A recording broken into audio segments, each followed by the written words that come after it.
నమస్కారం అందరికీ. నేను ఈరోజు మీకు 7వ తరగతిలోని మొదటవ పాఠ్యాంశం చదువు పాఠ్యాంశంలోని చుక్క పద్యాలను చెప్పబోతున్నాను.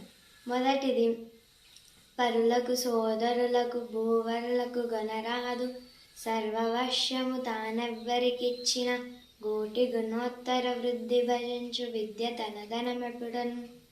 రెండవది, పరభూమికి జనచోదస్కరులకు నగబడదు, ప్రేగుగా తెచ్చేటనెవ్వరినైనా హితులంజేయును, ధరలో మరి విద్యన్ బోల ధనములు గలవే.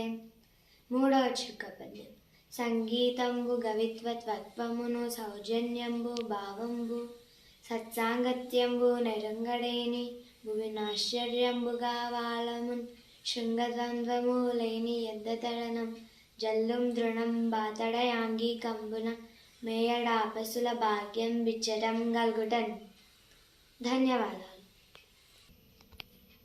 చదువు పాఠ్యాంశం 7వ తరగతి మొదటి పాఠం. మొదటి చుక్క పద్యం, పరులకు సోదరులకు భూవరులకు గొనరాదు, సర్వవశ్యము తానెవ్వరికిచ్చిన, గోటి గుణోత్తర వృద్ధి భజించు విద్య తన ధనమెప్పుడున్. మొదటి చుక్క పద్యం ఇంకోసారి.